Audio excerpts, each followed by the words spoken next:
I'm a very smart cookie. I know that these are centaur lobster men with squid faces. Yep, exactly. Wait, squid faces. They're illithid. Exactly. All right. So This is delicious, Big John. Okay. Let me go back They are to... behaving aggressively. Yes, they grab their spears and they're attacking. We are in combat. The illithids don't let their tentacles touch your brains. Yeah, is that what these are? That's too close. Let's go there.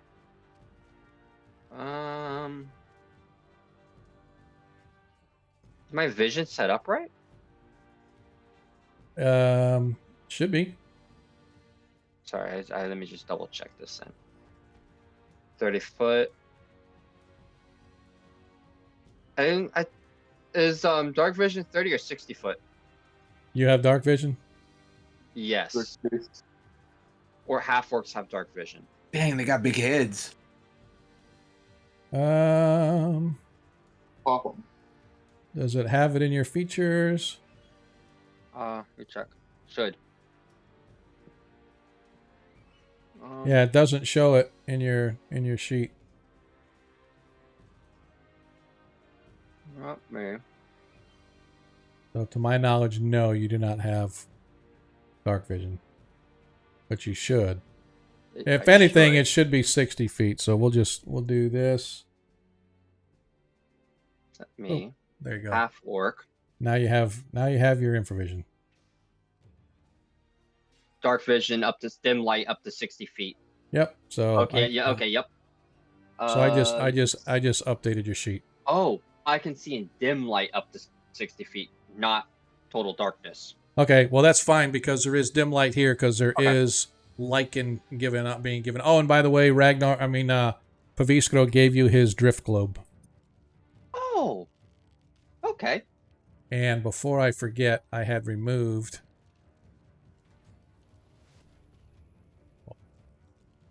Raldo's back.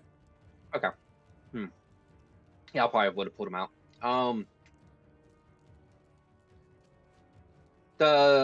know, but how can I? The tools, they look like super armored or super fast. They haven't moved yet, so you're not sure about speed, but they look like they definitely have a thick exoskeleton, kind of like lobsters. Gotcha. Okay, all right. Let's go with the stuff that's going to start crowding us. Gonna use... Did we rest for relief? You did not. We did not. Okay. Did we? Yes, we did. No, yeah, we did. like I'm not full. Like my sheet's been fully rested, so I don't know. I assume we did. Hey, drinks all around. Thank you, sir. Before I go, everybody in the party and the DM now has another advantage. So Nilo has one. Nice. Thanks, man. You're awesome. Ragnar has 2. Tarikas now has 3. Ethan has 2, and the DM has 2.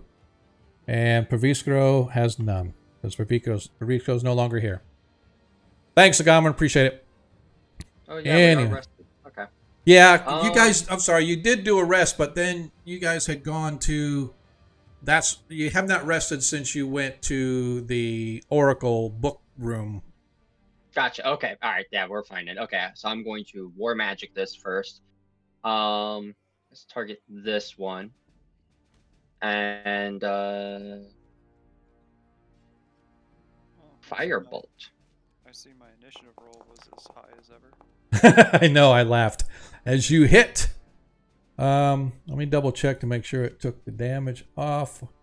I didn't roll damage yet. Oh, yep, it hits. 7 damage. 7 damage. Let me make sure. Yep, it took it off automatically. Good. Awesome. All right, and then is he still up? Oh, yeah. Yep, okay. All right. He is going to get my dagger. I don't think that hits. That misses. All right, that's fine. Is that it for you? Yeah. Yep, that's it for me. Bear my shield. That's kind of strange that it's not doing that. So let's see.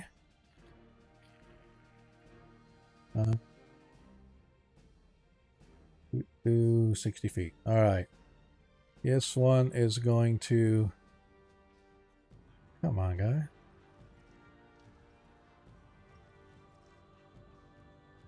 Coming over here. Targeting Nilo.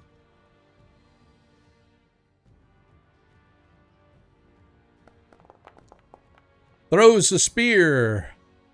Goes flashing past Nilo, skittering past Tarikas, and lands up somewhere in the water. You missed. Oops.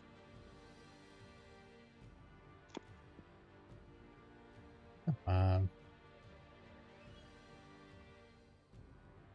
One comes up. Targets Nilo as well. This one, I want to see. I don't know if they get... Shahil 2 melee attacks. One with bite, one with its claw or spear, if it's in range. So it is going to do its claw and bite. So first one is the claw attack. That's a miss. Yep, that's a miss. And the bite attack. That's a And miss. another miss. This is going to be a quick combat. I'll make it quicker. Hold on a second. 10, 15, 20, You want to make this real quick? 25, 30. If we had something called the cavalry with us. Yep. As he targets Ethan and throws his spear. 17. Did he take the entirety of the bag of holding, or did we get any of our stuff that we had in the holding back? We can work that after, Okay. But as of right now, he has the bag still. That's fine. That's fine. As long as it's mentioned. Yep. As the spear hits, and Does it? 5 hit points of damage to Ethan. Oh yeah. Yeah, I still haven't gotten that armor yet. Yep. Ragnar, you are up as you watch as 2 of the fish-like creatures come rumbling, stumbling down toward... Yeah, Nice. toward Nilo. One of them whipped this, or 2 of them have whipped the spear and missed. One of them appears to has thrown its spear and hit into Ethan as you move forward and you see the creature right before you. You could say they whiffed their spears. Yes. Might as well do this because it'll make combat faster. As Ragnar's raging. Okay. I'm taking all for this. Rage. Okay.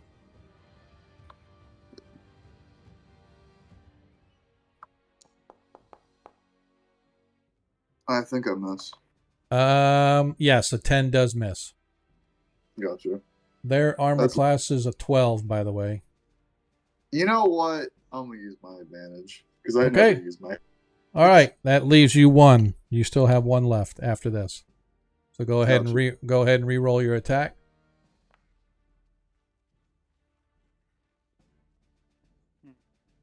Yeah, was that another 10 or? No, it doesn't look like it has shown up yet.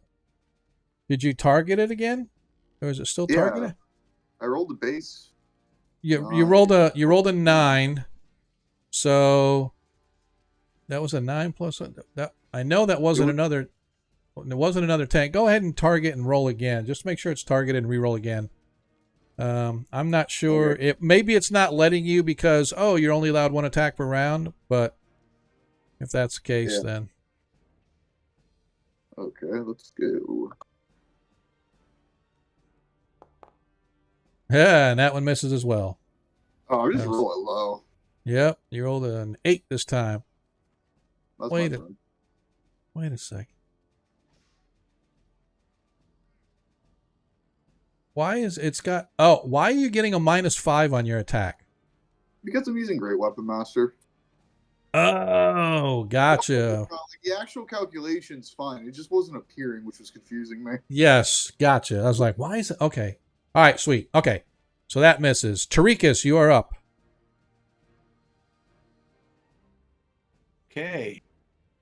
As these Are creatures... these large creatures? No. The Shahuagin are normal size, but these crawdad-looking things are definitely large. Very well. They look large.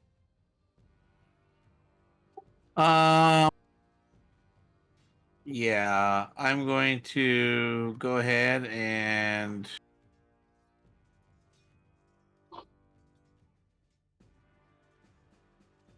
that one right there. I'm going to toll the dead him. Which one? The one I have targeted. It's in front of it's between the two. Yep. Nilo and Yep, gotcha.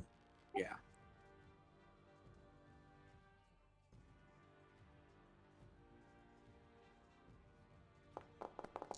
As the Sahuagin fails its wisdom saving throw, as it suffers 13 hit points of damage. I like it. Very nicely done. But it still stands as the bell rings about its head, definitely causing it a little bit of frustration and consternation. Cast as a bonus action. Okay.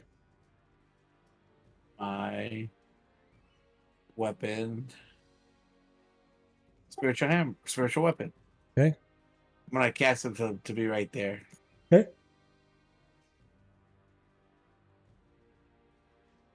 I'm going to attack the same guy. Okay. 13 hits. Roll thy damage, sir.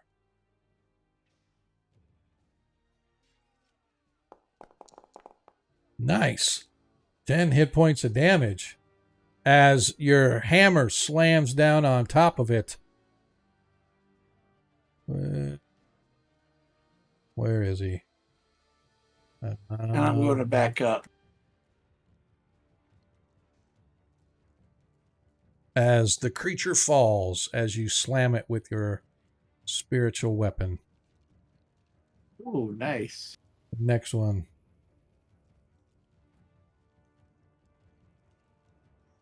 No, that's it for me. Okay. The next Sahuagin takes its place, targeting Ragnar the Righteous. Or something like that. As he is going with the claw and a spear attack. As the first one is the spear. Yeah, that hits. In fact, it hits with a crit. And so the spear. Critical. Does 9 hit points of damage. As he then comes in with his claw attack. Hits with a 21. For another 4. So that should have been 13 divided by 2. Luck. They stole my luck. 32. I just want to make sure. Yep, it only took off the 6. Perfect. They did 13, but it only assessed 6. So it is, in fact, assessing your rage bonus that you get for half damage. So, all right, cool. As the next Sahuagin.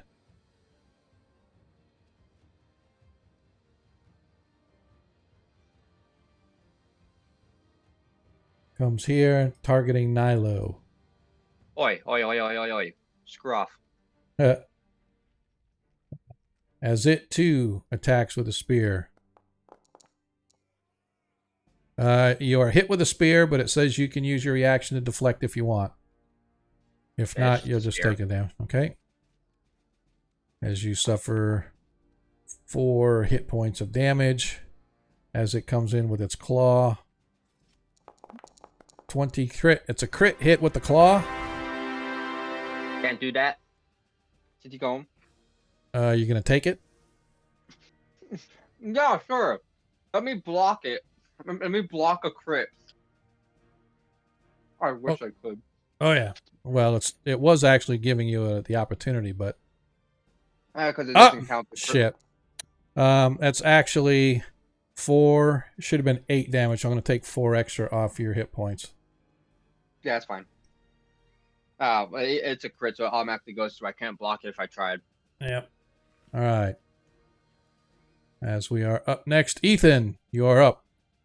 That's what they actually have to Standing in the background, Ethan, as you're coming up onto shore, you see that several Sahuagin and a couple other large unknown creatures are moving their way toward the party.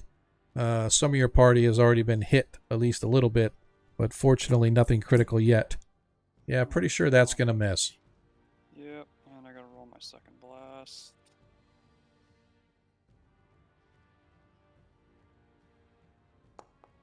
$11 misses as well.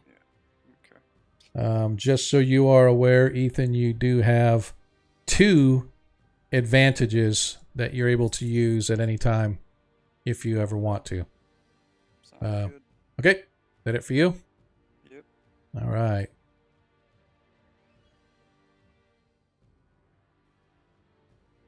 Targeting Nilo once again. Hoi, hoi, hoi, hoi, hoi. No. No. Aren't you the most popular girl at the fair? Nilo I don't want to be popular. Misses with the spear, comes raking with the claw, and misses with the claw as well. I don't want to be popular. I know those things probably have reach, so they're still going to be able to whack me too. Let's see. The disengage action exists. Yep. If you're a coward. Who said anything about disengaging? Let's see what their what their reach is. Ethan, just fireball Nilo. We can take it.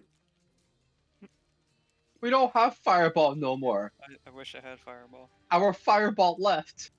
That's true. We have no more area damage. That's all right. True. Let's see.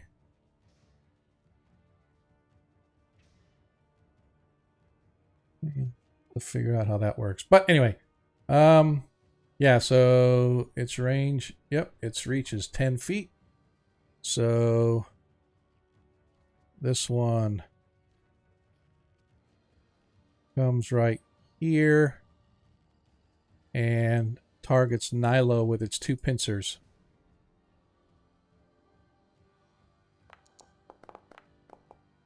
Uh, 15 misses on the first pinch.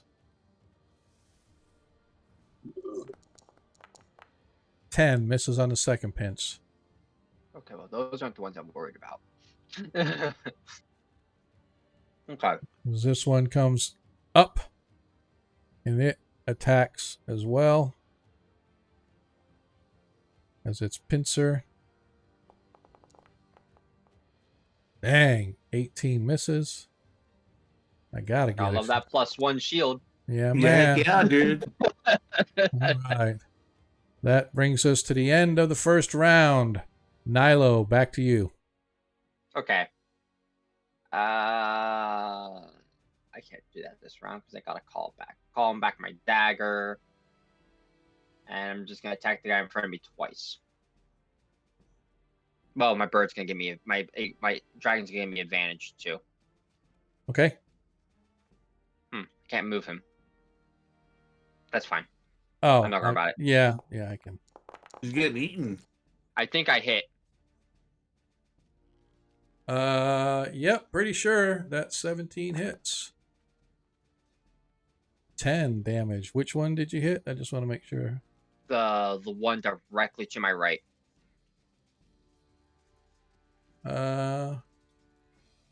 Here. Oh, that's right in front of you.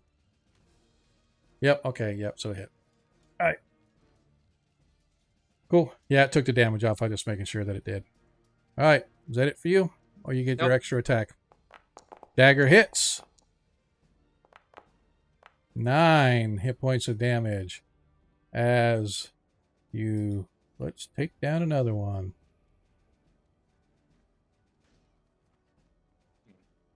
I feel like this is a moment where I need this. Say that now?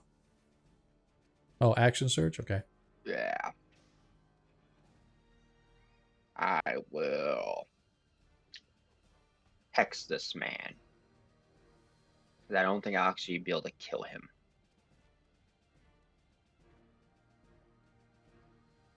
Did I? Okay, I'm targeting him. So he is hexed. Which one did you hex? The bottom one. Oh, that guy. I thought you were doing the Chules. Okay. Okay. And I attack. He hits.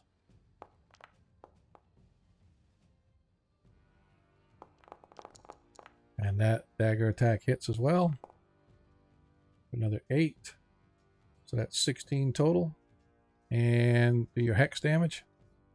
Oh, yes.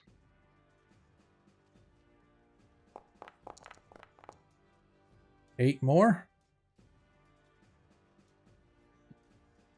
Nothing else, you're consistent. Oh, shit. Oh, no, I didn't want to kill him in one go. All right. Well. Bonus, so you can move your hex to wherever you want next. Can't. It was a bonus action to cast. Yeah, you can move it next turn. Yeah, well, that's what I mean. Okay. Yeah, you can. Yeah, if a creature dies, then you can use your bonus action next turn to move it to another creature. Oh, okay. We're good then. All right. That was a good use of action surge.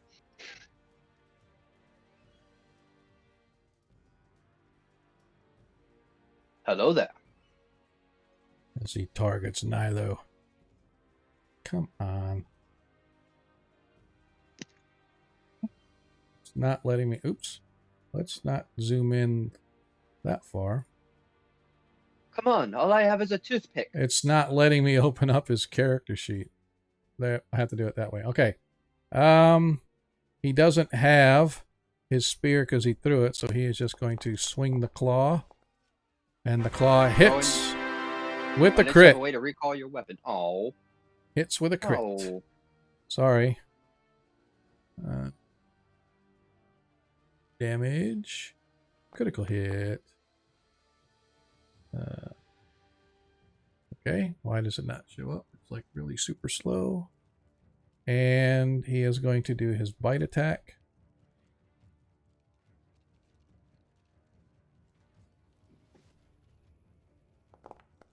Another crit.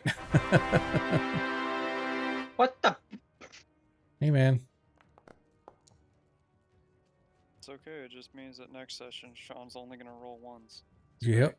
This is... I don't... Has it taken any damage off of Nilo yet?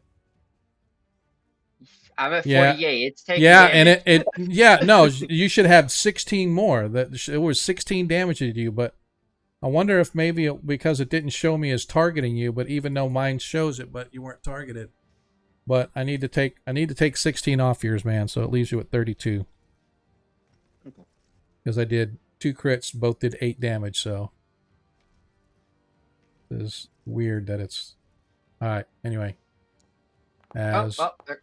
How's my hex? Oh, okay. That's fine. No, it's not. That is Ragnar. not fine. Ragnar, you are up.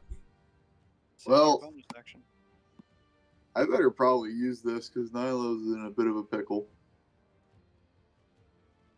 Okay, let me try to cut my way to work. I wouldn't say a pickle yet, but it's pretty close to it. It's a pretty funny shit. It's at least a cucumber. Why can't I roll above? No, we haven't vinegared it yet. Yep, the 11. Yeah, it doesn't look like you're targeting anything. That's why it's like it just said you rolled an 11, but it doesn't say. Well, I get. Never mind. Yeah, usually it says who you're attacking, but it didn't look like it did. But anyway, 11 misses. So Okay, let's activate this ability since I haven't used it in so long. Oh wait, why doesn't it fill it? It just gives me a bonus action so I can attack again. Yep.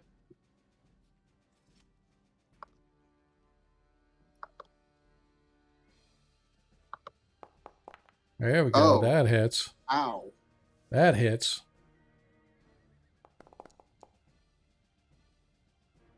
$35 hit points of damage. Pretty sure that one is dead. Nicely Might done. It's dead. Nicely done, sir. Is that it for you? Yeah. All right. Tarikas, you're up.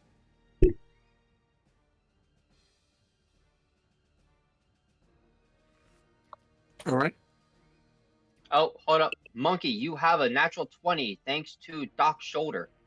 Thanks. Oh, hey, Doc. Long time no see. All right. Tarikas has a nat 20 available to him for whenever he wants to use Doc's the tonight. man.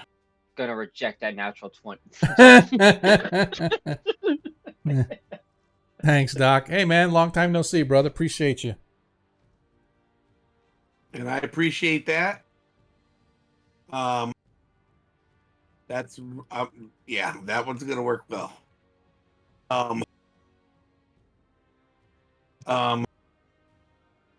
Okay, so this one is damaged, isn't it? What's that? This one is damaged. Which one is damaged? This one or this one? Neither one, because the ones that were damaged are dead. Let me double check the one down south. It's not I never letting. touched it.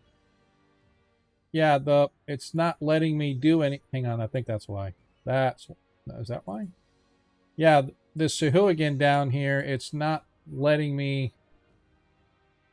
I don't know which one. There's a grayed out version of the. Yeah, neither one. Yeah, I know. Neither one of them. Neither of the two Sahuagins that are left have been hurt. Let's put it that way. None of the enemy have been hurt right now. The ones that were hurt are now dead. Okay. Well, let's change that. This big thing right here, I don't know what it is. But yeah, we're going to put another shrimp on the Barbie here. I'm going to hit him with the hammer. I like it. That's your bonus action. And I got to make sure I hit him with the hammer and not hit him with the spell again. Is it a bonus action to attack or just a bonus action to move it? No, it's a bonus action to attack or move or anything. Yeah. Anything that deals with it's a bonus. I don't see where I can just hit it without casting. Oh, well, I guess I cast without casting, right? Yeah, that's what I do. Yep. Okay, let me go back to spells then. I thought there was a thing. I thought we had made a thing, but that must have been the older sheet. Maybe. All right, here we go. Spiritual weapon. Don't use a spell slot. Right. It doesn't give me an option not to use a spell slot. Damn it. It's all right. Just cast it, and then we'll give you your spell slot back. No big deal. Oh, look at there. Hits.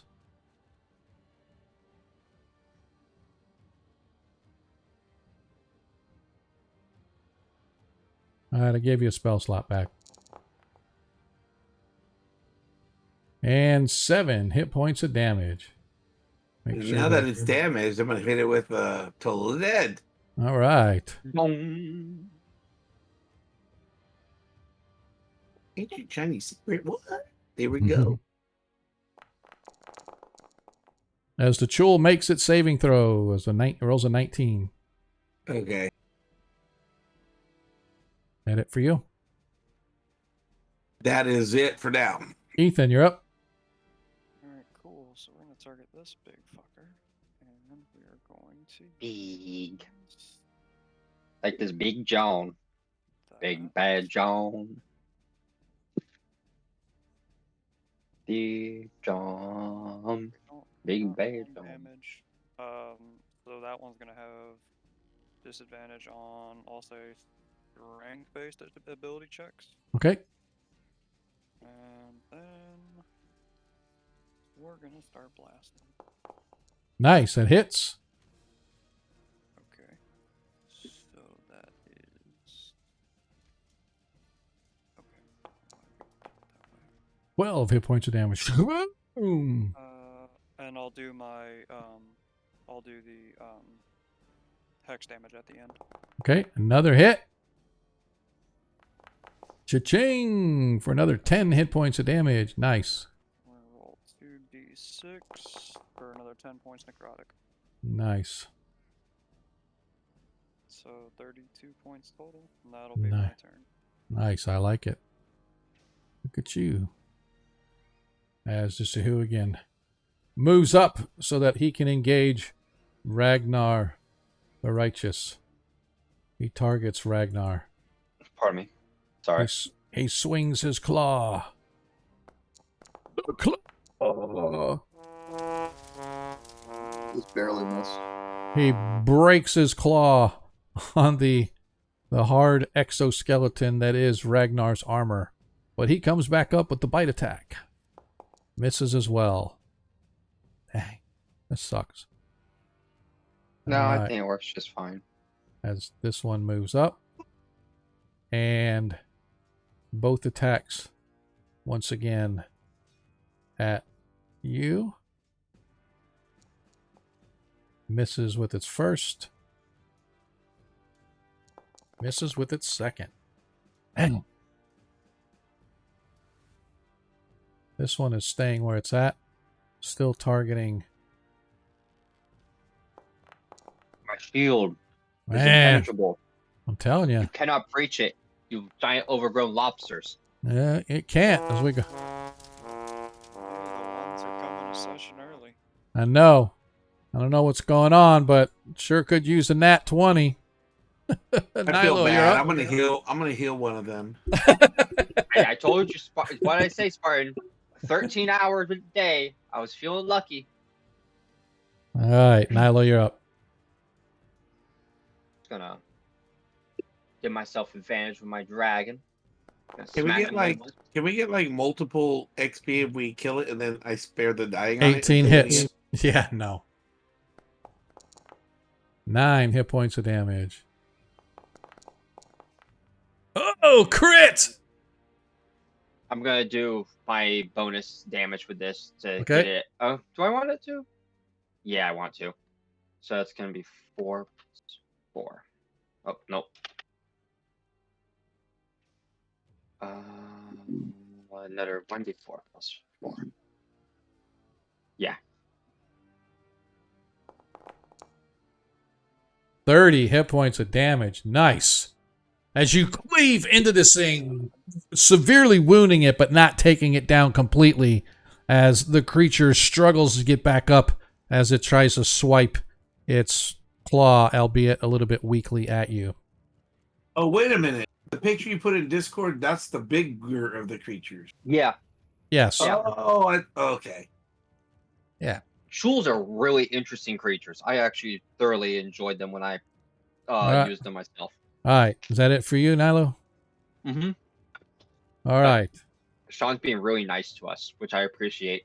No, because the thing is they can't do anything until they hit you. If they don't hit you, there's not shit I can do.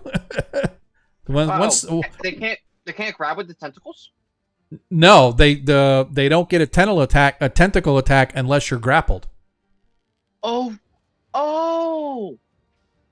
that is way weaker than the Pathfinder 1A strip. Grab you with the tentacles. Yep, this one, it literally says multi-attack. The Chul makes 2 pincer attacks. If the Chul is grappling a creature, it can also use its tentacle once. And the tentacle is the real good one because it starts poisoning and paralyzing you and shit. Yep. I didn't realize that the 5e one they had to grab with the pincers first. The one I used for Pathfinder, they literally the tentacles were the attack. They grab you with the tentacles. All right. Oops. Oh man. As it attacks. This one attacks. Misses Nyla with a bite.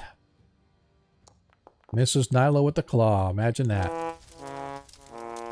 A lot of crits ones I'm having here. Ragnar, you are up. Let me move over here real quick because I'm about to bring the pain down on these two. Okay. I'm gonna reckless attack to give myself advantage. Okay. Give myself vulnerability. Okay.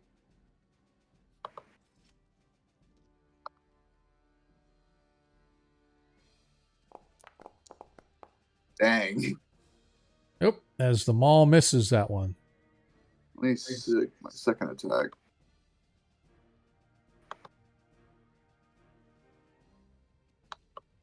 Yep, hits. Oh wait, that's with plus 10 damage. I forgot to add it in the situation. All right, bonus. so it's 20. So it should be another 10. Yeah, so it should be 20 total.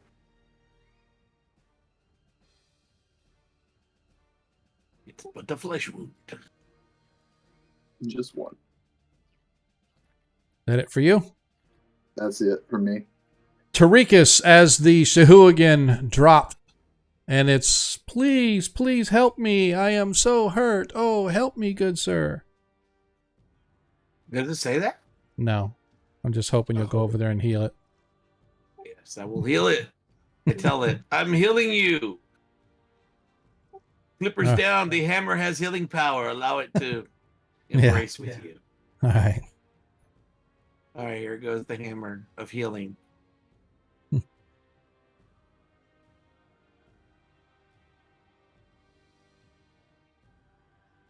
Oh, we got to do it again. Yeah.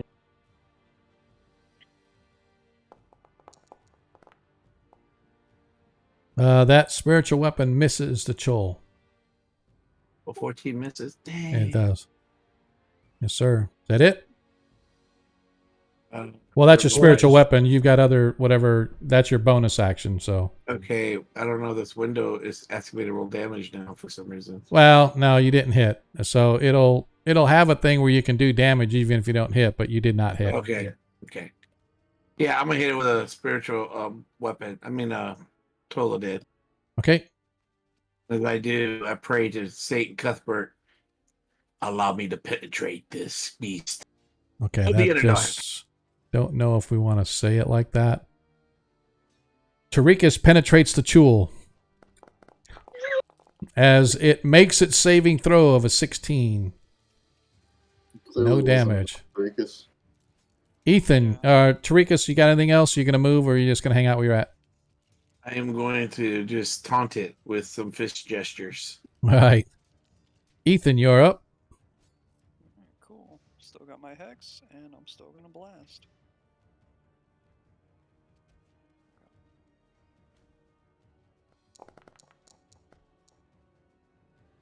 Oh, hits. Okay, so damage. Okay, give me just a second. Don't shoot it again. Oh.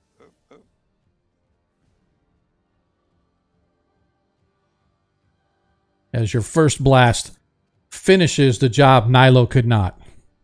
Okay, now I guess my question here is, do I just lose the second shot?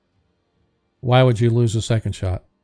Well, so I get to choose a new target for this. To my knowledge, you've never had to shoot the same target twice, unless the cantrip specifically says that. I would say that you're able to shoot multiple targets. You got 2 bolts, 2 different targets if you want. All right, cool. Let me just double check the spell. I'm pretty sure it doesn't. You can direct the beams at the same time, or different ones. Okay, cool. All right. So that's what I thought. The second one, we're gonna just come on, target. All right. I don't know why it's not letting me, but I'm trying to target this other. What is it? The Shahuagin? Yes, that thing. Yeah. So for some reason, it's not letting. There's some issue. So just go ahead and roll your attack, and I'll just take the damage off manually if you hit. Oh, you hit the Chul. For 15 damage, I think. Yeah, so it targeted the wrong one. But I'll go ahead and take the 15 off of this one, off the Chul, so we don't have to worry about it. Or did you want to take it off the Shahuagin? Your choice. I was gonna do the Shahuagin. Okay. Let me do this really quick. Okay. Alright, that is a pretty serious blast on it. It didn't take it down, but your blast seriously wounded it. What did I miss? My ADD's kicking in. Cannibal! What? Thanks, Troy. Appreciate that, man. Appreciate that. So, I'll let you choose, Troy. You have just granted advantage to somebody. You can grant it to whomever you so desire. Any player or your humble DM, of course, will be more than happy to accept your donation. Your call. I'll just let you decide as we try to finish off this combat. All right, so the Eldritch Blast slams into Shahuagin, sort of catching it by surprise as it was focused on Nilo, and you batter the side of its head severely. It is severely wounded, but it is not dead. As we are... Cannibal. It went to monkey. Monkey! Hey, what's up, Cannibal? Monkey has another one. Oh, Wait, what? You got... He gave you another Man. advantage.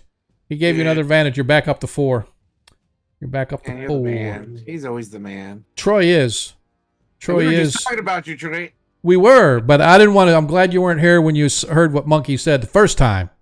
Now that you're giving him gifts, his story's changed a lot. Oh, So- you better stop. No worries. Hey, No worries. John, real quick question. Yes. You know, I haven't forgotten. I know it's been a long time. I haven't forgotten, though. That's what I was telling him. I was like, I'm waiting for them to get this update up to hurry up and get it up. So I can give him his stuff because he's been waiting. Troy needs this. Troy needs this. It's You've been only saying... 4 or 5 more guys. I got all the other guys. It's just 4 or 5 guys. Troy, he's been saying it for like 6 months. I got to finish that Troy stuff. I got to finish that Troy stuff. Every game I hear the same shit. So you may need to take him aside and talk to him. But be that as it may, let's get back to the game. And Okay, sorry. Ethan, Thank you again, Trey. Ethan, your question was? Yeah, can I retcon my hex movement or no? Because I forgot that I was on a different turn. I didn't move my hex after I killed the Chul as my bonus action.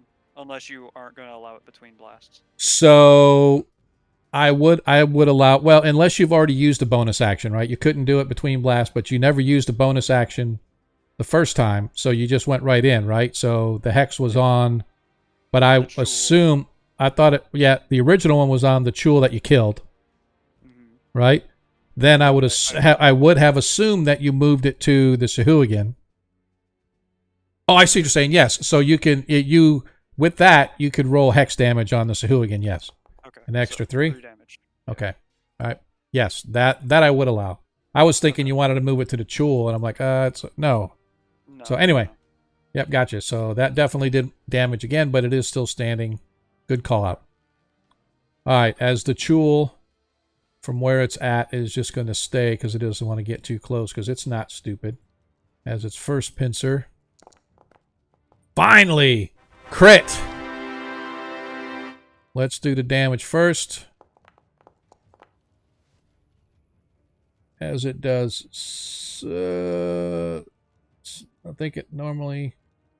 2d6 plus 4. So, why did it not...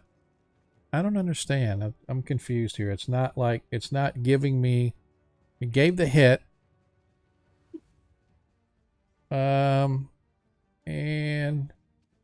So, the damage that it did was 6 on the dice plus 4. So, that's 10 plus 12. 22 hit points of damage to Nilo on the first pincer. Wow.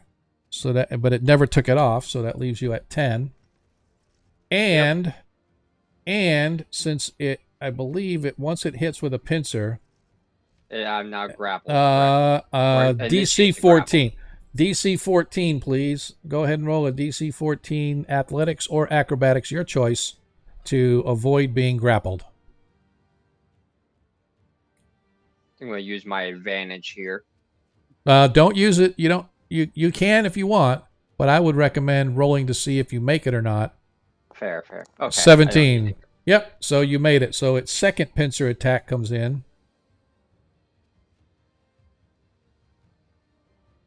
Yeah. Want to make sure that it didn't retake off more damage than I... Okay, good. All right. So, second attack. Misses. All right. How many times have I rolled to attack Nilo and I've rolled a critical fail? Sean, do you just want to move to a coin flip? Because you're either getting 20s or... I know, right? Nilo, you are up. Alrighty. First, very important. Oops, that's not what I wanted.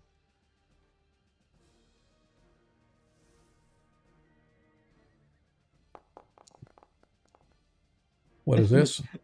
That's my second wind. 11 hit points back to Nilo. Make sure it went on there. Yep, you're up to 21. Good to go. Not letting me move. Oh, that's why. I'm not actually... Okay, that's why I couldn't move the dragon either.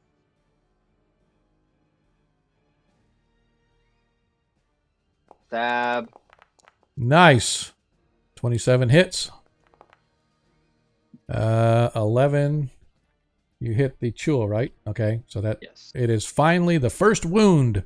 It is officially wounded. And a 22 hits for another 10. Nice. Nicely done. Is that it for you? Yep. All right. As the Sahuagin targets Ragnar.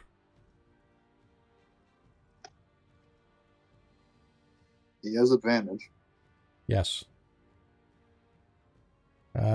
He doesn't have a spear, so he is going to do a claw with advantage. As doesn't matter. I rolled a 3 and a 4. That misses. Now he is attacking with his bite attack. The bite attack does hit for 4 hit points of bite damage on Ragnar. All right, Ragnar, you're up.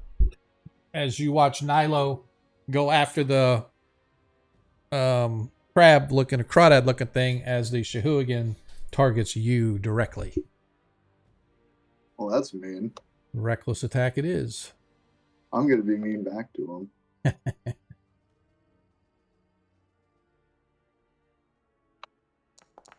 Oh, that hits. And that's it. Why is it only... Wow. Why did it show 18 when you rolled... Because -5. I crit Oh, on the a -5. Yeah, okay, but still, it should have been a 19 anyway. I also crit on a 19. Oh. Yeah, I'm going to say that's a crit because you rolled double 20s. I'm sorry, that's a crit hit. So whenever you click damage, just do critical. Oh, I just rolled 20? Oh, okay. You rolled double 20s, and because of the -5... I think he just explodes. Yes, I think that's pretty much what happens. Dang, and max damage twice. That's crazy. Yep. Okay. Well, I'm going to go help out Nilo since I still have one at work attack. Hang on just a second here. Well, I'm about to heal him at least half because I'm going to do a channel divinity on him. Oh, crap. I have to hurt him faster then. Yep, there we go. All right. All right. And that extra attack misses. Gotcha. Is that it for you? Yeah. Trachis, you're up. The only thing left is the crawdad. Yes. Return to crab. I'm going to crate food and water. Also, I'm going to crate some butter. Okay. I'm just kidding. Gonna feed it? Or are you gonna use it? Gonna put it in a pot and start steaming it? Mm-hmm. You have a good old Southern cookout. All right. All right, here we go. Spiritual hammer again. Or spiritual weapon, sorry. Yep. Here we go. Sorry, I had to use up another thing. All right. It's fine. I know, but I thought there was a way before. There's gotta be. I just too lazy to figure it out. All right. I gave you your spell back up. Okay. It hits. Nicely done, but it made its saving throw of a 16. Why? Oh no, never mind. Not sorry. Huh? Never mind. I was looking at something else. It's good. It hits. Woody Woody? Yeah. Zug Zug. Okay. Zug. I love it. 12 hit points of damage. As you continue to Wow, that was bad. As you continue to whittle it down. And now I'm gonna hit it with a Roll the down. Yes. Now you get 12-sided So much die. for healing. Yeah. Oh, wait, I don't know what's your hit point? He goes into the turn. I'm gonna heal him for half, but now I'm bloodthirsty. Nilo's at 21. For half? Okay. Nilo's at 21 hit points. Okay, he can take one more hit. I can take several more hits. Don't worry. Yeah, and I can spare you, so you won't die. I mean, I can heal you up a lot.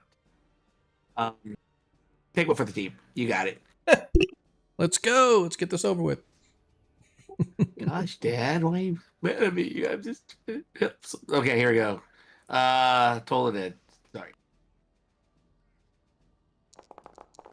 Hey, Sean. It fails its wisdom save and it loses 10 hit points. All right, I want to do advantage. That doesn't. No. No. No. Can you apply disadvantage?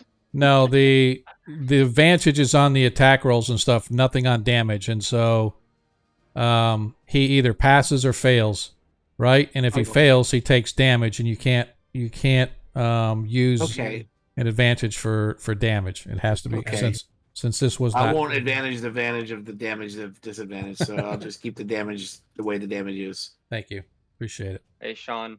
On the bright side, at least, okay. At least the druid barbarian isn't out barbarian the core barbarian. That's true. All right, Ethan, you're up. All right, cool. Bonus action, moving the hex over. He has disadvantage on strength-based ability checks. Okay. And now we're blasting. That hits. 17 hits. Nice. 9 hit points of damage. Second bolt. Stay. Second verse, same as the first. It hits. 4.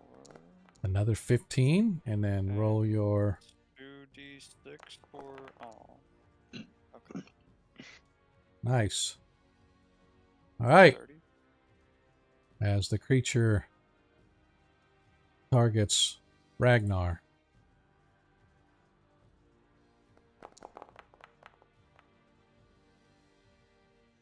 It hits Ragnar. So first of all, we do the damage for 12 hit points of damage. I need Ragnar to give me a DC 14 athletics or acrobatics check to avoid being grappled. Me? Yes. Ragnar. DC 14. Your choice, athletics or acrobatics. Okay. You should probably do acrobatics. Sean, you're going to be up. What's that, sir? I have advantage right now because I'm raging. Yeah. All right. It's fine. You save as its second attack comes in. And it misses Ragnar. Nilo, you're up. 5, 10, 15. Pop on in over here. Oop. Colliding with a wall if I do that. Alrighty. Oh, whoops. Here we go. Nice. That hits for 9 damage. Oh, it hits as well for another 8 damage. That it? That's it. And on that much else. Ragnar, you're up. Oh, God. No, I gotta finish it. You can do it. If the dice will let me. Nice. Is it? Critical hit? Nah, why did it? That was a 1. Oh, I thought it was a 20s. Yeah, 14 misses. 20 roll. I rolled damage by accident. Yep. Are you using one of your advantages? No, I'm just using reckless attack. Oh, 2 attacks? Yeah, I just have it because I'm using frenzy attack, which will give me a tier of exhaustion combat. Yeah, got it. There we go. That hits. There's a 20. There's a crit. Very nice. I was gonna end the combat early, Sean. You don't know. Maybe it's maybe it has regenerative properties, but no. As the final blow from Ragnar's maul crunches the thing underneath, all of the enemy now lay dead, strewn about the battlefield at your feet. And from there, my friends, we are going to take our break.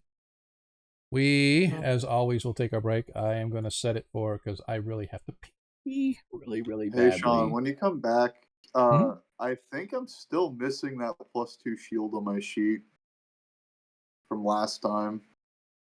Because at least when I checked it when we started, I have the normal shield, but I don't have the +4 shield that essentially a +4 bonus because the +2 shield, but I don't have that on the character. All right, so we will go here.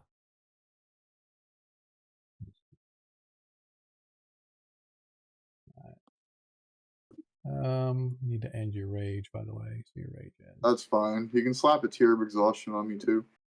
No, I'm not going to do that just yet. I will go in and items.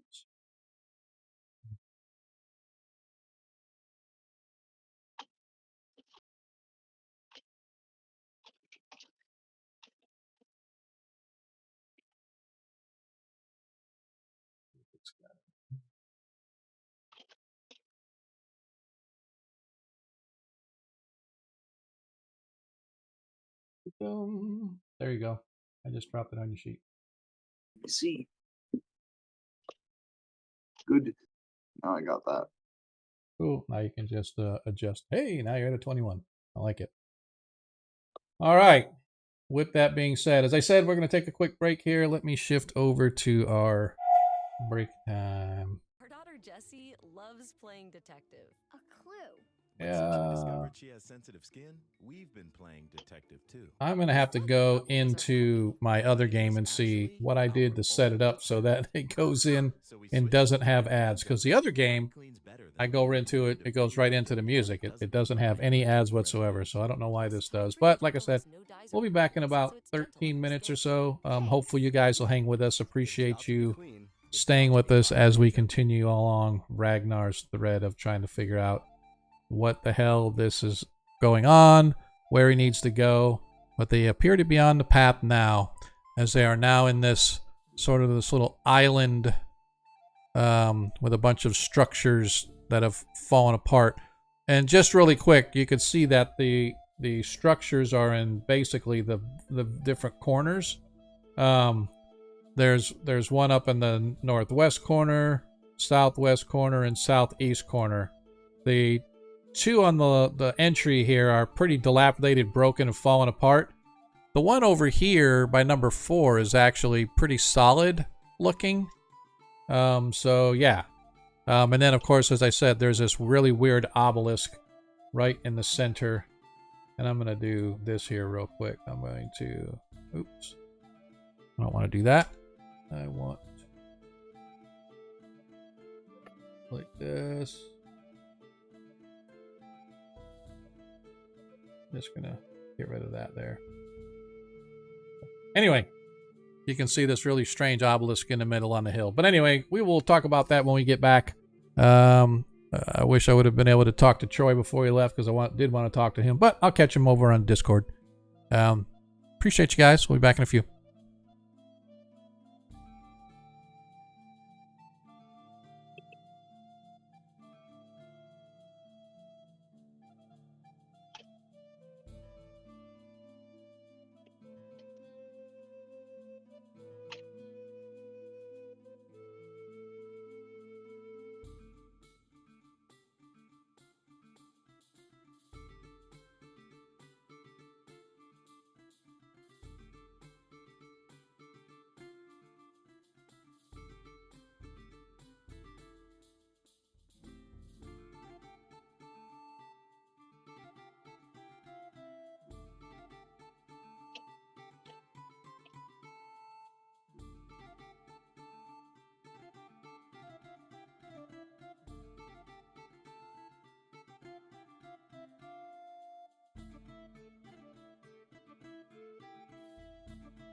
We know emergencies can happen anytime, anywhere. With 14 ER locations throughout Central Florida, Orlando Health is ready to provide expert care if you're facing one. And in the Narcoossee and Avalon areas, when you choose Orlando Health Emergency Room Randall Park, you'll find a place where chaos meets calm and uncertainty finds answers, giving you more reasons to choose well. To learn more about our high-quality emergency services in Orange County, visit orlandohealth.com/ER. Get ready, race fans. The excitement is revving up for the Coke Zero Sugar 400 and the Wawa 250. As you gear up for a weekend of thrilling NASCAR action, don't forget to enjoy an ice-cold Coke Zero Sugar. And that's not all. Be on the lookout for Coca-Cola driver appearances starting Thursday, August 22nd through Friday, August 23rd. Meet your favorite drivers and experience the excitement up close. So grab an ice-cold Coke Zero Sugar, sit back, and enjoy the race. Coca-Cola, taste the feeling.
Whoa. The heck?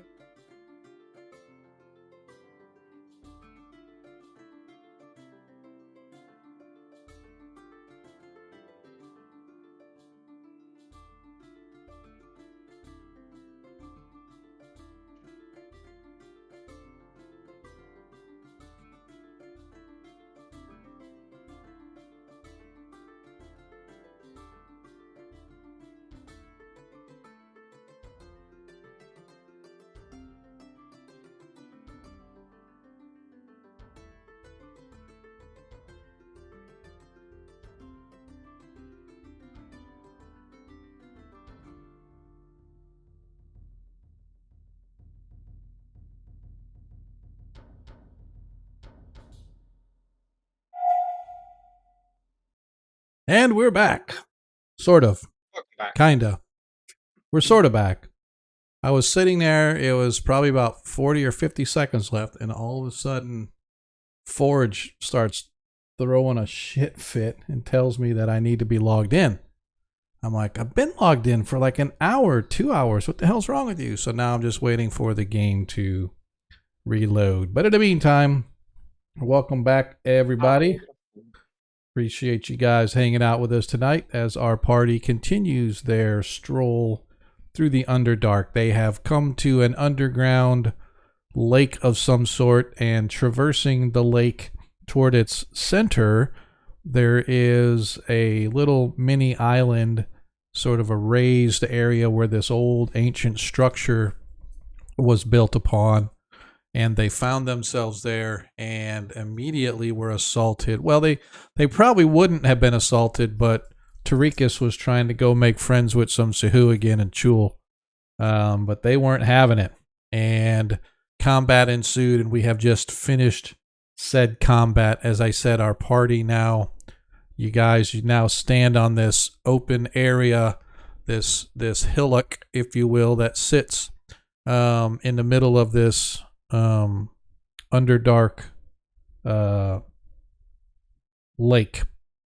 And as I said, there's a strange obelisk that stretches up for perhaps 60 feet or so, has many strange archaic runes upon it, but you're not familiar with whatever they say. They're very ancient, alien looking. So you're not really sure what that is, but you haven't really had a chance to investigate. There are 3 structures standing here on this hillock. You could see that it was maybe like a fort of some kind. You can see that there's walls running all around it, and then there's in 3 corners of this walled area, there are structures that have steps leading up into the building, whatever that building may be. And so that's where we now find ourselves. Is everybody back? Hopefully. Mm-hmm. Yeah, I gotta do something real quick, but I will be back. Okay, no worries, sir. I will just make you follow along the party, and then whenever you get back, you're good. Waste not, want not. The first thing I'm going to do is I'm going to see if the Sahaugen and the Chul have anything useful on them, and maybe see if I can better identify what the hell these things are. Okay. In case we come across more of them. Go ahead and give me a investigation check. Okay.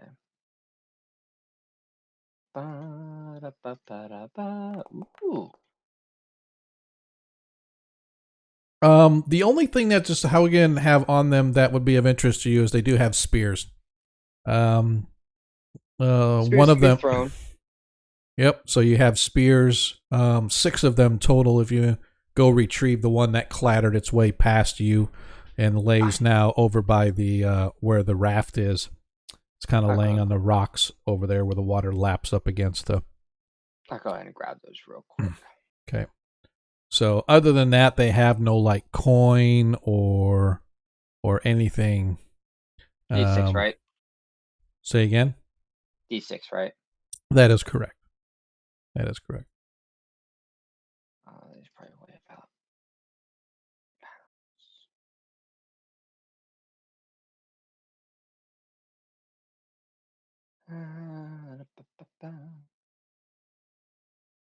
All right. And the tool, anything on them about them that would be useful? No, they have very chitinous skin. They have these slimy kind of tentacles. But it's interesting when you sort of rub them, they have this sliminess on them, and it makes your fingertips go numb. But that's about the extent of anything. Okay. Well, nothing else I can add to it. So, all right. So we have one obelisk and then these 3 other rooms. Yes, that is correct. That is correct. You see stairs leading up into each of the structures in the corner, and then there's this strange obelisk that stretches up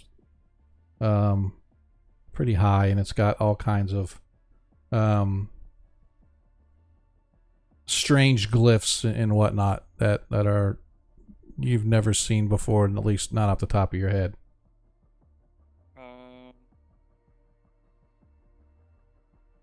Let's see.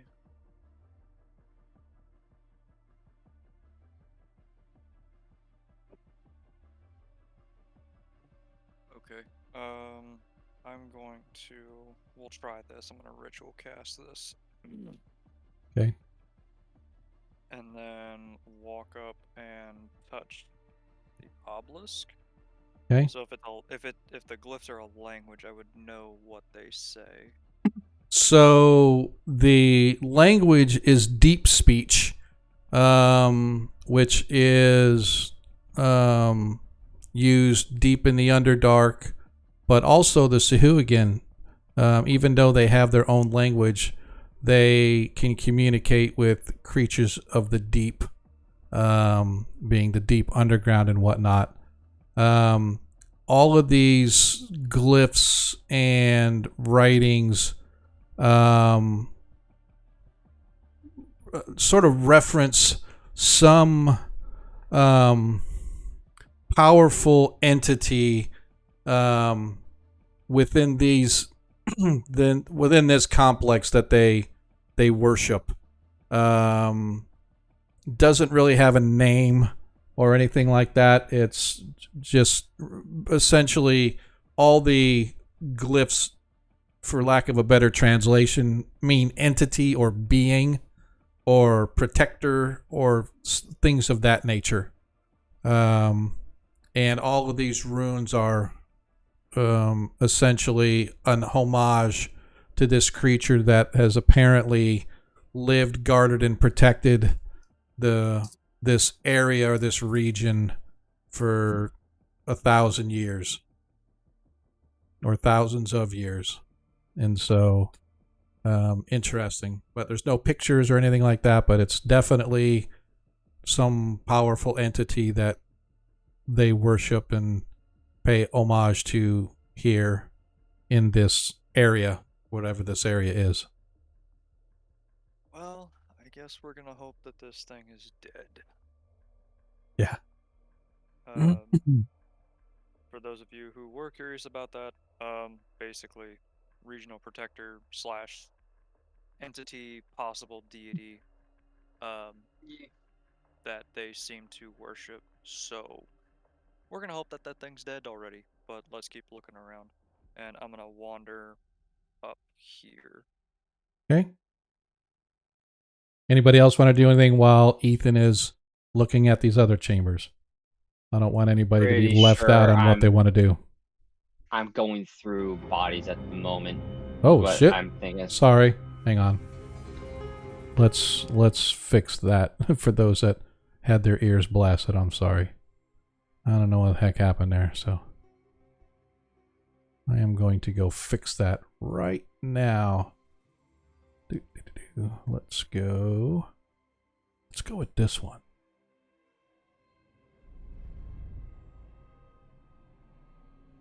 And so that's what I forgot to do, is I forgot to put it on repeat. And every time it jumps to the next song in the list, it goes like max volume. I'm like, come on, man. Well, can't you keep it the same volume at least? Anyway, Nyla, you were saying? I'm probably still going through the bodies and stuff as he's looking at that. Okay. Yeah. Going through. Sorry. I'm going through the Sahaugen and the. Okay, gotcha. School. Okay, yeah, that's fine. Cool. That stuff. That's fine. Tarikas, do you want to do anything? Or you're just kind of waiting for these guys to do their thing, or Ragnar's, or anything in particular that you want to do whilst Ethan is searching the other rooms and Nilo's going through the Sahuagin stuff to see if they have anything of value? I'm gonna do ritual of detect magic in the area. Okay. While you're doing that, it'll take a few. So let me go, and I'm trying to keep track of time as best as I possibly can. So, the 10-minute casting. So, as you are doing that, Ethan, you enter into the north area, or at least what we're calling north. This collapsed structure that you're looking at, you can see that one wall is almost completely collapsed. You can see that there are what look to be arrow slits of some kind. One of them kind of falling apart, the other one's still relatively intact, but it probably once served as some kind of a guard tower. The upper floors have long since collapsed and fallen in on itself. However, inside here along one wall, you can see that there's a rack of unused weapons, and they actually look in good shape. You see a couple crossbows, several javelins, as well as several little boxes of bolts. Ragnar. Oh, that's right. If he's AFK, I would call to him and to Nilo, and have them come look at. Okay. Anything. I'm Yes. not dragging them out. Do you need something? I'm gonna step out. Some good-looking weapons in terms of condition in here. If you want to look at them, I'm going to another area. So Nilo, as you go in, just as I described to Ethan, this looks to be like it could have been a barracks of some kind.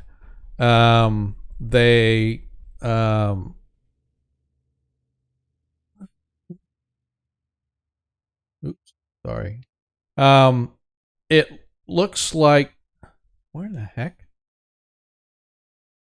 Oh, sorry, wrong one. Yeah. Yeah, so it looks like it could have been used as some kind of a guard tower or something. It's long since ago collapsed. However, there is, along one wall, there is still a remaining rack of weapons that actually look in pretty good shape. Maybe they belong to Sahuagin, who kept them in shape here just for whatever reason.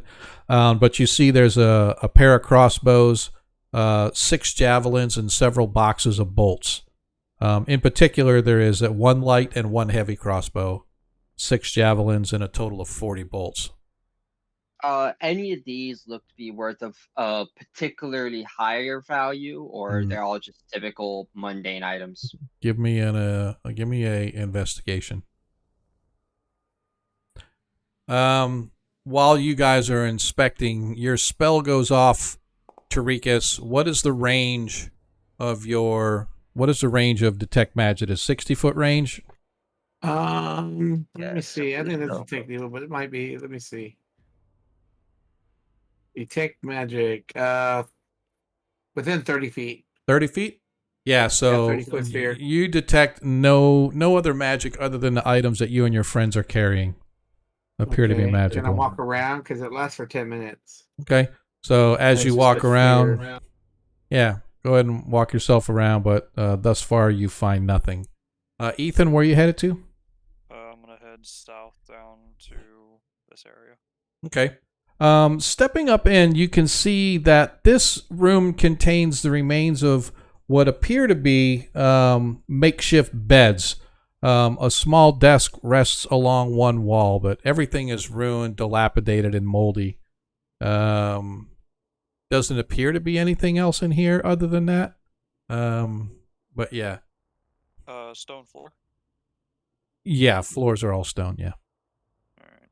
Then I guess. Can I? Is it just like the bed frames, or is there like actual? Yeah, there's like, beds. There's a desk. There's stuff laying all over the place. So yeah, it's not like it's just empty, void of anything. But at first glance, it doesn't look like there's anything. Can I take a few minutes and do Sure. some searching? Yeah, go ahead and give me investigation. Investigation.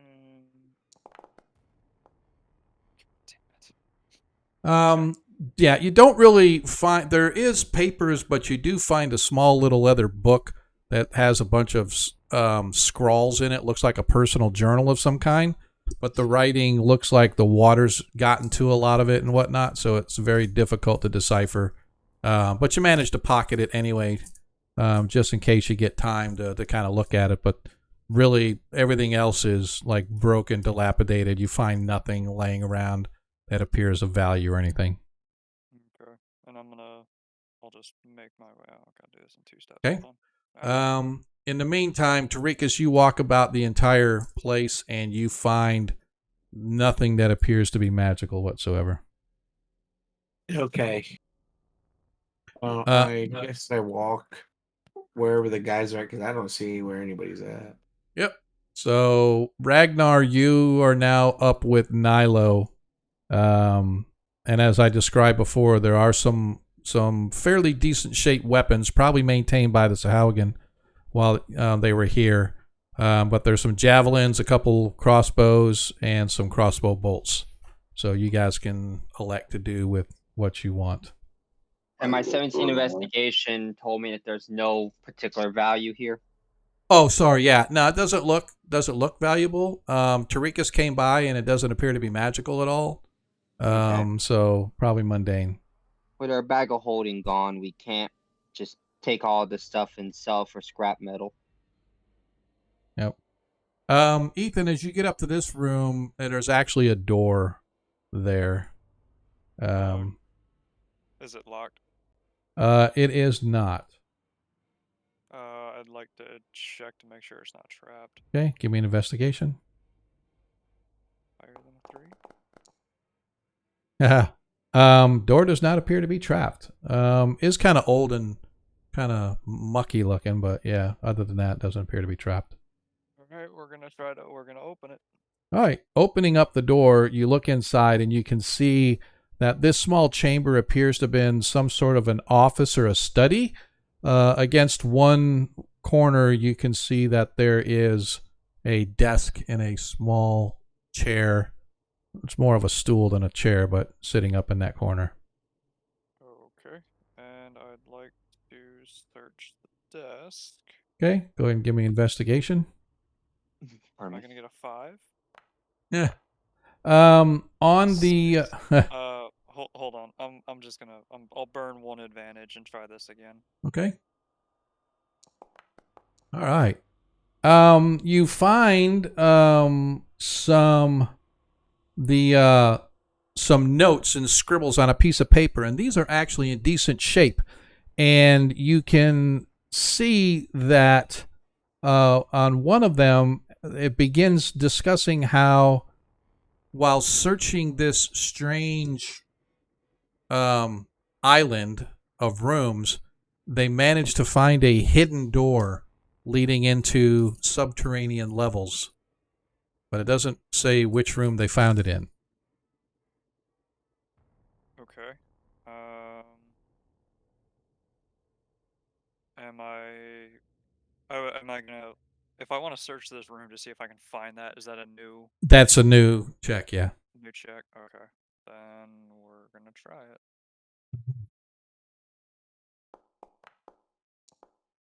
So as you search around, lo and behold, in the southeastern corner, through the mold and stuff covering on the wall, you manage to find that there is a secret door, like right here.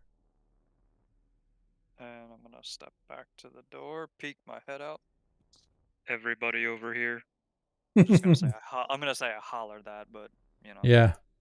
You guys, as you're looking over the weapons and stuff, you hear Ethan calling to you from the the structure on the southeastern section of this island.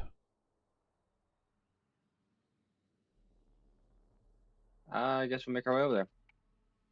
What are we gonna do with the weapons? Anything? Are we gonna leave them there for now? No, without the bag of holding, we have no way to carry them. And if there's nothing special about them, it's just mundane. They're not worth the excess weight for simply scrap metal. Okay, that's fair. Unless somebody here wants those items specifically. I already have physical weapons that do one of each damage type. Okay. Yeah, no, it's all good. If anything, I figured you guys might need the crossbow bolts. Just ammo. I actually use a bow. Well, all right. Yeah. And he's blind, so yeah, it's fine. I think I'm the only one here that actually has a crossbow on him. But I barely use it. I'm gonna look out at everyone like Tarikas and and Ragnar. Are you guys like gonna I found a door. No? Okay. Yeah, I can't. I don't know where everybody's at because I don't.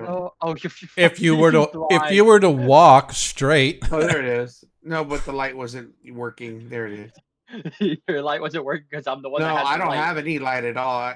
You're the one with the light, so I couldn't see what? where. You know what? I'm going to give Tarikas the drift globe because he's the only one now that needs it. I couldn't see Ethan. I'm like, where is he? So I was looking over the map and I was like, oh, there's a door here. Yeah, go ahead and give the drift globe command over to Monkey for him. All right. He can actually use it. And I'm going to just point to the corner.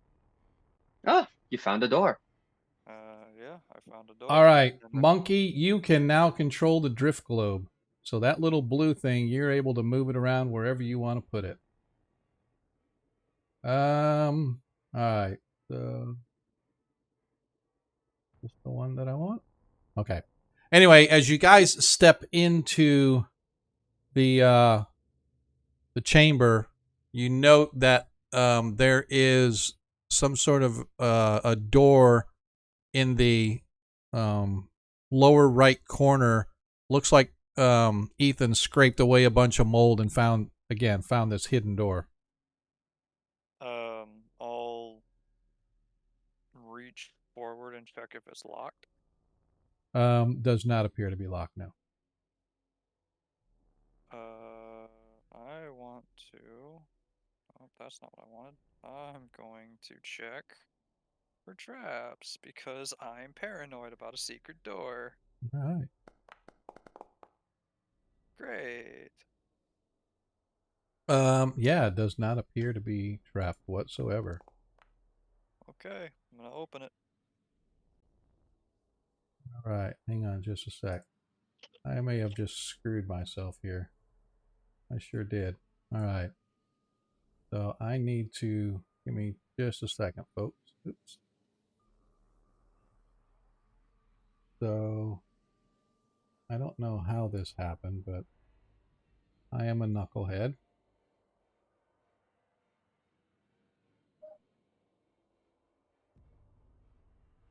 So I put walls up on all the maps except for the map you're getting ready to go on to. No. So just be aware you're going to be able to see the entire map from where you're at, but you don't know because there's doors everywhere. So you just have to theater of the mind. No big deal. Gotcha. So, all right. But I hit all the goodies, so at least you ain't gonna. Oh. Anyway, the door is not trapped. As you look at it, it is rather worn and beat down, but it is not trapped. Okay, so I guess I'm gonna step through since I think I have the best dark vision here. Yeah, you have the invocation dark vision. That is the best dark vision in the game. Yep. As you open the door, you see that there is a flight of stairs on the backside of this door leading down into darkness. Immediately upon opening the door, you can smell a very earthy, moldy kind of a smell, like swamp mud almost.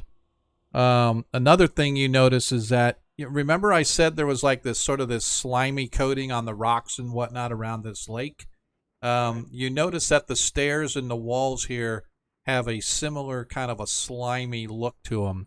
So it makes the stairs kind of slick and slippery, albeit not like on ice or anything like that, but it still nonetheless is a little bit slick on your boots as you guys... A wet dock or bridge made out of wood. Something like that. Yeah. Ragnar, slippery floor. Watch your step. Yeah. Why don't you watch yourself? All Says right. the blind one.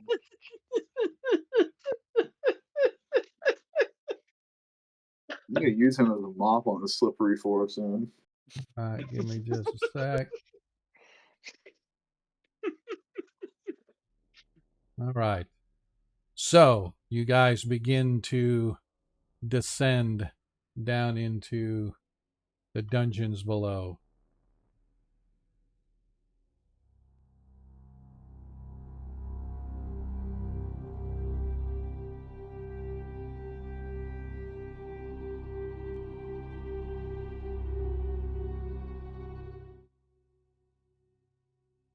All right, before everybody goes taking off everywhere. The room that you come into is mostly empty except for some old rusted dungeoneering equipment resting against the far wall where you can see the walls collapsed.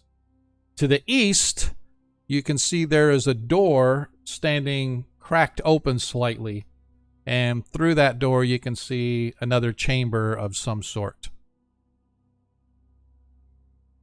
Okay. How about somebody with some more armor go first? Yeah, I got this. I can still see.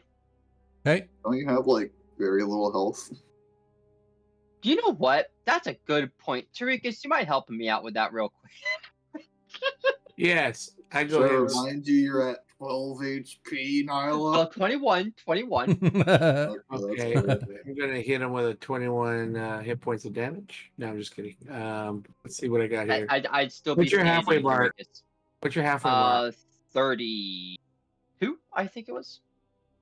Okay, Yeah, 32. Nilo's max, no, 30 even. So And he you're could 22. 21, so she could get 9. That's about the most she can get. Yeah, I'm wondering what. Yeah, I'll just do the. I'll just do a cure wounds. I mean, I'll do more than cure wounds, but I mean, like, I was trying to see whether I should use a channel or not, but channel only give them up 8 points, so I won't waste it on that.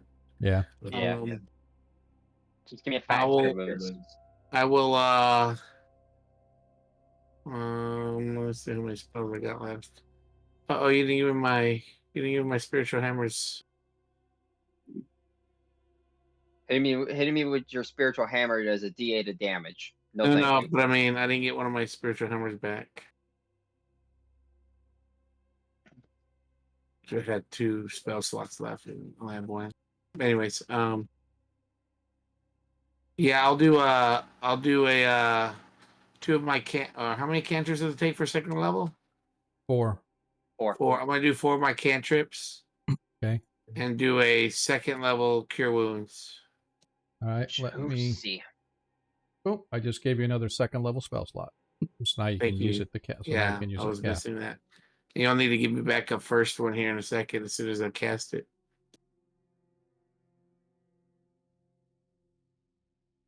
I gotta pick somebody. Here we go. Cure wound.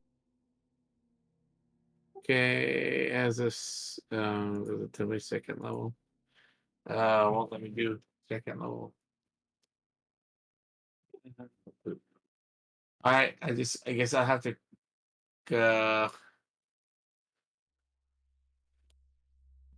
let me cast it as a second level. So I'll just cast it twice, I guess. No, just cast it and then roll the extra hit points for the. So get the hit points for first level, then roll an extra D8, and then we'll just add the hit points. All right, so Nyla got 11. She's at 32, so I just roll another D8.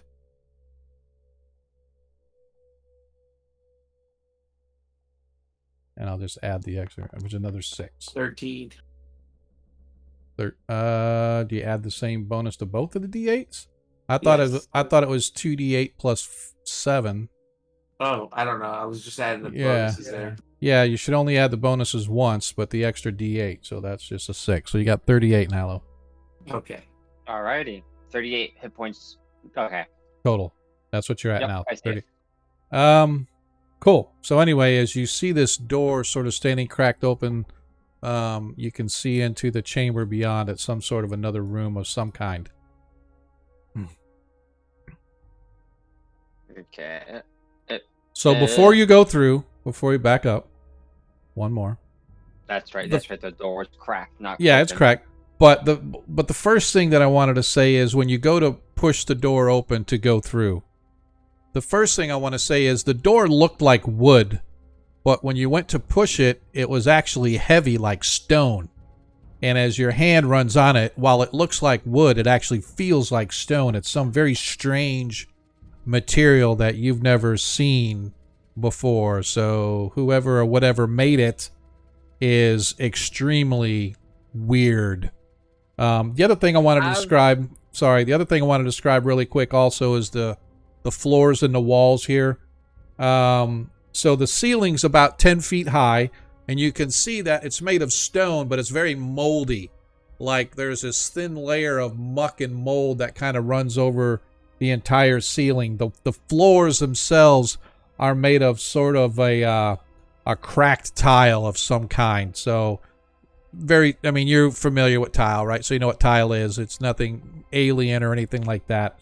And the walls themselves are made of like a granite. So while everything is roughly familiar to you guys, what is kind of weird is this door that looks like wood but feels like stone. Some weird, alien, strange material. And as you push on the door to go through, Nilo, I need a DC 14 dexterity saving throw, please.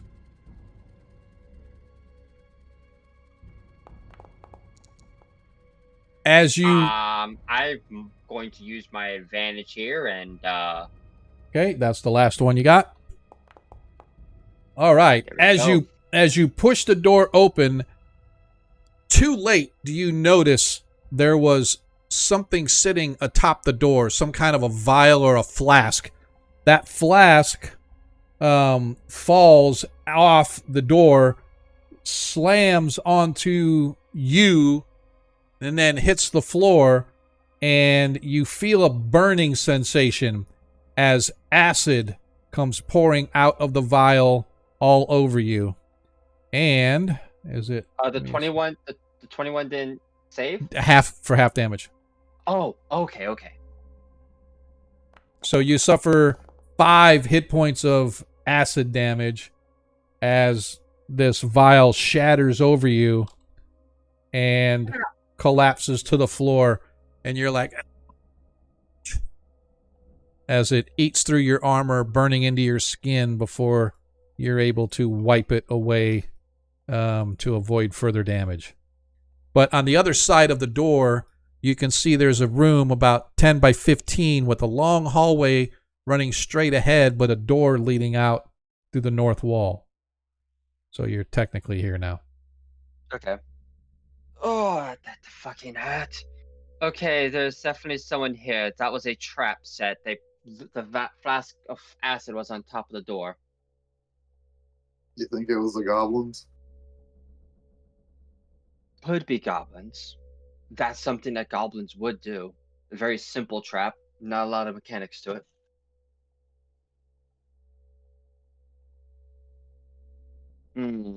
This I'm going to actively be looking for stuff now that I know that this place is definitely currently inhabited by something that's defending itself.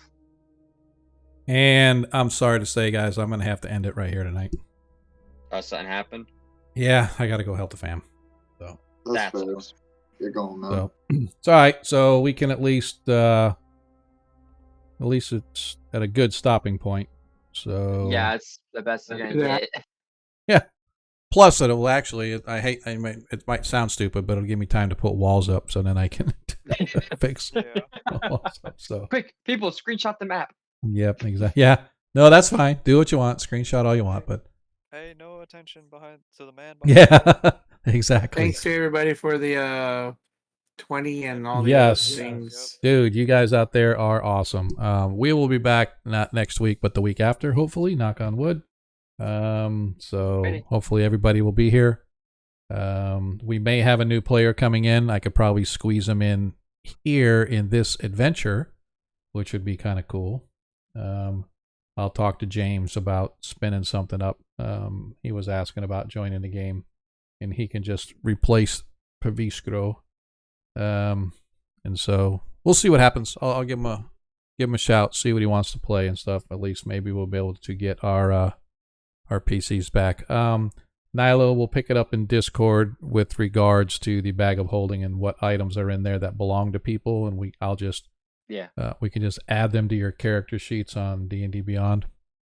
So we'll make that happen. But I apologize. It's only a half hour early, so it's not like we're missing a lot of time. I don't think there would have been too much. And it's actually, to me, it's even better because if for some reason combat were to ensue down here, we may be going long because a couple of these combats down here I've worked through myself already, and they can be pretty tedious if we're not careful. So, but that's just a heads up for you guys to be prepared, Boy Scouts. But yeah, we'll. Yep, exactly. So we will catch you guys next time. Don't forget we do stream Monday for those that are following that game. Hopefully you guys will come see us again Monday, even after our shit show last Monday. So our group is getting ready to go into the land of IUs to rescue the Knight Commander of the Shield Lands, who is being held within the prisons in Doraka, which is IU's capital city. Ad break in 30 seconds. Yep. So we will catch you guys then. In the meantime, let's figure out who we want to raid, and we'll see. We'll see what's going on from there. I'm gonna go over to. Want me to snooze this? Yeah, if you can. If it lets you snooze it, go ahead and snooze. Yeah. 5 minutes. That should be enough time for you to find a raider. Oh yeah. I just gotta go, and I'm gonna open up now to go to Twitch because I wasn't on Twitch per se. So let's see. Mini Ruckus is good. Phoenix, Cave Geek, 20 side, Anna Meyer. Who do we want to go to? Let's go to Scarlet. What are Scarlet and them doing? Let's check them out. See what they're DMing. They're playing Dungeons and Dragons, and they're cosplaying. So it's got to be fun. So, all right, let's go. Let's go ahead and we're gonna go over to Scarlet 64 for those that know. So. Anyway, hey man, learn music, definitely appreciate it. Gomerin, appreciate you guys hanging out. Hopefully you'll catch us. Sean. Yeah, always. Hopefully you guys will catch us on Monday. If not, then 2 weeks from today we'll be back here once again. Unless I'm supposed to be going somewhere. I don't know. What date is that, by the way? 2 weeks? Next game? Is the 30th? Okay. 30th, yep. So that'd be cool because we'll play the 30th, but then the week after that. Oh, actually, I will be able to because that's the let's see, that is August. Let's go to September. That's September 13th. I will be able to play because I don't leave for Denver until the 14th, so I'll be able to play the 13th. So I shouldn't until our grandbaby is getting ready to be born, which is sometime in October. Hey guys, I gotta get water. We have no water, so. All right, man. We'll see you. Take care. But like I said, we're gonna raid over to. If I can do raid. Actually, I'm going to do it this way. Let's see if it'll let me do here. Yeah, we're going to raid Scarlet. As Anna do. Yep, we're going to raid Scarlet. So hopefully that'll work. Yep, we're going to bounce over there. We probably got like 3 people. Ooh, 5, look, 6. Oh, man, we are cruising. Everybody but Monkey because Monkey bailed. But anyway, like I said, appreciate you guys hanging out with us. Tonight was definitely a better stream than Monday, so I have high hopes for the upcoming Monday stream. But if you can't make it, hopefully we'll catch you, as I said, 2 weeks from tonight. And just remember that in a world, you can be anything you want. All we ask is that you be kind. Peace, fellas. See you next time.